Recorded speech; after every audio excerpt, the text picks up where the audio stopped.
Good evening students, welcome in online agriculture Dehradun. Student, आज हम discuss करने वाले हैं वीट की क्रॉप में काम आने वाले हर्बिसाइड। हर्बिसाइड बोले तो वीडिसाइड। ये टॉपिक मैं इसलिए करवा रहा हूँ क्योंकि जो वीट के अंदर हम हर्बिसाइड यूज करते हैं या वीडिसाइड यूज करते हैं उनको लेके स्टूडेंट में बहुत सारा कन्फ्यूजन रहता है। तो देखिए, जो मेन अपने हर्बिसाइड वीट क्रॉप में यूज करते हैं उन सबको मैं क्लियर कर देता हूं और साथ में ऑथेंटिक सोर्स के साथ, है ना। तो आपको किसी तरह का कोई कंफ्यूजन भी नहीं होगा और आप किसी भी एग्जाम में क्वेश्चन आए तो आप इसके बेसिस ही करें, क्योंकि ऑथेंटिक मतलब क्या है, ऑथेंटिक कंटेंट है। ऑथेंटिक क्यों है? क्योंकि हैंडबुक ऑफ एग्रोनॉमी से लिया गया कंटेंट है जो आईसीआर का पब्लिकेशन है। इसलिए आपके जितने भी डाउट हैं वीट के अंदर हर्बिसाइड को लेकर वो सारे के सारे मैं इसमें क्लियर कर देता हूं। बट उससे पहले आपको एक हर्बिसाइड को लेके एक करंट अपडेट पता ही होगा। 21 अक्टूबर यानी 21 अक्टूबर को ministry of agriculture and farmer welfare के द्वारा एक नोटिस जारी किया गया था। उसमें यह बताया गया कि ग्लाइफोसेट को इंडिया में यूज करने के लिए बैन कर दिया गया है। ये तो आपको पता लग गया होगा।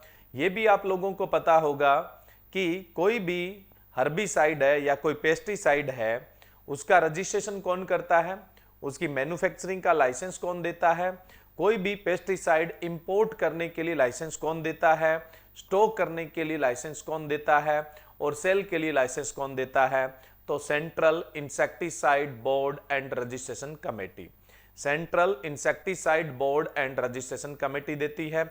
अब मैं आप लोगों के लिए एक क्वेश्चन छोड़ के जा रहा हूं जिसका आंसर आपको कमेंट बॉक्स में देना है। Central insecticide board and registration committee का हेड ऑफिस कहां पर है और इसका फाउंडेशन ईयर क्या है, ठीक है। तो ये आपको बताना है और ये कौन सी मिनिस्ट्री के अंडर में काम करता है। Central insecticide board and registration committee ये कौन सी मिनिस्ट्री के अंडर में काम करता है, ठीक है। ये तीन आंसर आपको देने और बहुत इंपॉर्टेंट है। अब मैं बात करता हूं कि वीट के अंदर आप कौन कौन से वीडिसाइड है वो यूज कर सकते हैं। सबसे पहले तो आप ध्यान रखो, वीट गेहूं में मोस्ट ऑफ जो हर्बिसाइड आप यूज करते हैं वो पोस्ट इमरजेंस होते हैं। पोस्ट इमरजेंस का मतलब क्या होता है? जो जर्मिनेशन के बाद दिए जाते हैं, यानी खड़ी फसल में दिए जाते हैं, ठीक है। वीट में मोस्ट ऑफ पोस्ट इमरजेंसी दिए जाते हैं, यानी खड़ी फसल में ही दिए जाते हैं। खड़ी फसल में दोगे तो जाहिर सी बात है सिलेक्टिव टाइप के देते हो। तो मोस्ट ऑफ जो वीट के अंदर हर्बिसाइड देते हैं वो आप सिलेक्टिव टाइप के हर्बिसाइड देते हो, पोस्ट इमरजेंस देते हो और पोस्ट इमरजेंस हमेशा ही सिलेक्टिव टाइप का होता है, ठीक है। अगर जेनेटिकली मॉडिफाइड क्रॉप नहीं है तो जेनेटिकली मॉडिफाइड क्रॉप होती है उसमें आप नॉन सेलेक्टिव टाइप का भी दे सकते हो, क्योंकि उसके अंदर ऐसा जीन डाल दिया जाता है जो किसी पर्टिकुलर नॉन सेलेक्टिव हर्बिसाइड के लिए रेसिस्टेंट होता है, ठीक है। कॉमन क्रॉप के अंदर आप खड़ी फसल में हमेशा कैसे देते हो? सिलेक्टिव टाइप और पोस्ट इमरजेंस देते हो। और गेहूं में जितने भी आप हर्बिसाइड देते हो जो पोस्ट इमरजेंस है उनको हमेशा 30 टू 35 डे आफ्टर सॉविंग देते हो। सभी हर्बिसाइड, जितने भी हर्बिसाइड आप खड़ी फसल में देते हैं वो सॉविंग के 30 से 35 दिन बाद ही देते हैं। अलग अलग का आपको समय याद रखने की जरूरत नहीं पड़ने वाली है। अब हम बात करें कि कौन कौन से वीट के खेत में, गेहूं के खेत में आप हर्बिसाइड देते हैं। देखिए स्टूडेंट, एक तो देते हैं आप 2,4-D। देखिए 2,4-D पर हेक्टेयर कितना देते हैं, रेट क्या रखते हैं उसकी? 0.5 kg पर हेक्टेयर देते हैं। वही सॉविंग के 30 से 35 डेज आफ्टर देते हैं। और आप अच्छी तरह जानते हैं 2,4-D डाइकोट यानी द्विबीजपत्री यानी ब्रॉड लीफ यानी चौड़ी पत्ती वाले खरपतवारों के लिए काम में लिया जाता है। ये मोनोकोट का कंट्रोल नहीं करता है। ये क्वांटिटी भी आपको याद रखनी है, यानी रेट याद रखनी है। नेक्स्ट है मेट सल्फोयूरान। मेट सल्फोयूरान जो होता है वो पर हेक्टर के हिसाब से किस रेट में दिया जाता है? 0.004 से 0.006 kg पर हेक्टर दिया जाता है। और सॉविंग के कितने दिन बाद देते हैं? वही 30 से 35 दिन बाद देते हैं। और इसका जो यूज किया जाता है मेट सल्फोयूरान का, ये भी ब्रॉड लीफ वीड कंट्रोल में किया जाता है। चौड़ी पत्ती वाले खरपतवारों को नियंत्रण करने में ही किया जाता है। नेक्स्ट अपने बात करें आइसोप्रोटोयूरान। पहले बहुत फेमस हर्बिसाइड रहा है ये, है ना। वीट के अलावा भी बहुत सारी क्रॉप में इसका यूज होता है।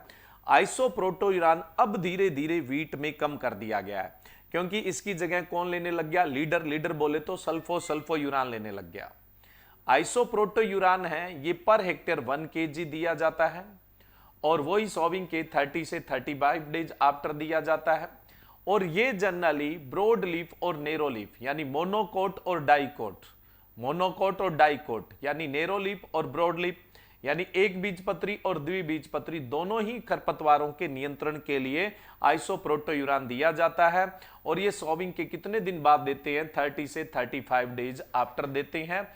और इसको जब आप अप्लाई करते हैं 2,4-D के साथ मिक्स भी कर सकते हैं। आप इसे 2,4-D के साथ है वो मिक्स करके भी दे सकते हैं। आपसे पूछ ले कि आइसोप्रोटोयूरान को किसके साथ मिक्स किया जा सकता है, तो 2,4-D के साथ है वो मिक्स किया जा सकता है। लेकिन अब आइसोप्रोटोयूरान का यूज कम क्यों हो गया? क्योंकि इसके लिए फेलोरस माइनर्स यानी जो गेहूं सा है, यानी गेहूं का मामा या गुली सिट्टा जो है वो इसके प्रति क्या है? रेसिस्टेंट डेवलप कर चुका है, प्रतिरोधिता डेवलप कर चुका है। कहने का मतलब आइसोप्रोटोयूरान के स्प्रे करने से अब गेहूंसा नहीं मर रहा है, क्योंकि वो इसके लिए रेसिस्टेंट कर चुका है, रेसिस्टेंट जनरेट कर चुका है। इसलिए आइसोप्रोटोयूरान का अब यूज धीरे धीरे क्या हो गया है? कम हो गया है। नेक्स्ट है आपका, वैसे आइसोप्रोटोयूरान मोनोकोट डाइकोट दोनों को मारने के लिए काम में लिया जाता है। नेक्स्ट है स्टूडेंट कोल्डीनोफ, जो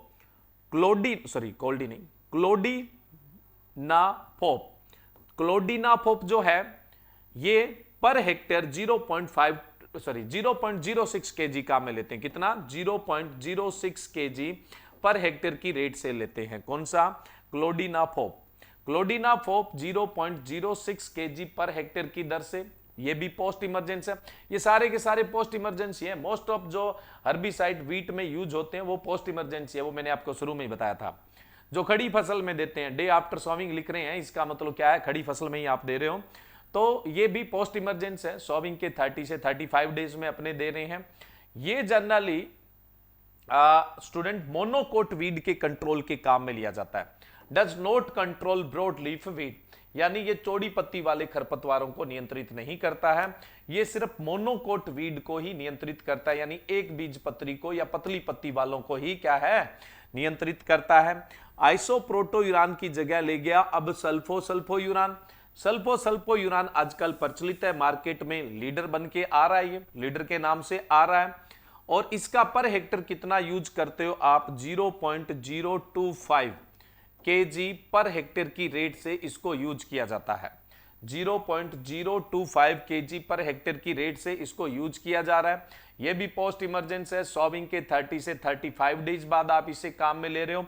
और ये भी मोनोकोट और डाइकोट दोनों ही वीड का कंट्रोल करता है, यानी एक बीजपत्री, द्विबीजपत्री, पतली पत्ती वाले, चौड़ी पत्ती वाले, दोनों का ही कंट्रोल करता है सल्फोयूरान। बेहतरीन आज के समय में।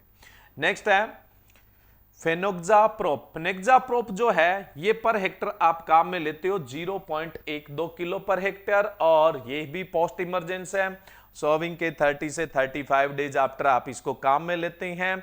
और ये जनरली मोनोकोट वीड का ही कंट्रोल करता है, यानी एक बीजपत्री यानी पतली पत्ती वाले खरपतवारों का ही कंट्रोल करता है। ठीक है। मोस्ट ऑफ वीट के अंदर, गेहूं के अंदर काम में लिए जाने वाले हर्बिसाइड यही है, और ये एक ऑथेंटिक सोर्स है स्टूडेंट। ठीक है, क्योंकि स्टूडेंट लगातार इसके कंफ्यूजन पूछते रहते हैं या इसके डाउट पूछते रहते हैं, तो मैंने सोचा आपको एक छोटा सा सेशन है वो दे दिया जाए, और इस सेशन के साथ आपको एक इंफॉर्मेशन भी दे दी जाए। बैंक एएफओ का नोटिफिकेशन आपको पता है आ चुका है। अब कई स्टूडेंट को ऐसा लगता है कि वो लाइव या वीडियो कोर्स है ना, या रिकॉर्डेड कोर्स नहीं कर पाएंगे, तो उनकी डिमांड थी पीडीएफ कोर्स की। तो हमारा मेंस का आईबीपीएस एएफओ मेंस का पीडीएफ कोर्स है वो लॉन्च हो चुका है, जिसका चार्ज ओनली 1000 रुपीज है। और इसके साथ साथ जो टेस्ट सीरीज है वो भी फ्री है। टेस्ट सीरीज में प्री की भी टेस्ट है और मेंस की भी टेस्ट है। प्री और मेंस की दोनों की अपडेटेड टेस्ट सीरीज है, अकॉर्डिंग टू बैंक एग्जाम है। ठीक है, अकॉर्डिंग टू बैंक एग्जाम है। अगर वो अकेला टेस्ट सीरीज आप परचेज करते हैं तो 800 रुपीज का है, बट इस पीडीएफ कोर्स के साथ बिल्कुल फ्री है और पीडीएफ कोर्स मात्र 1000 रुपए का है। ठीक है, आप ये कोर्स ऑनलाइन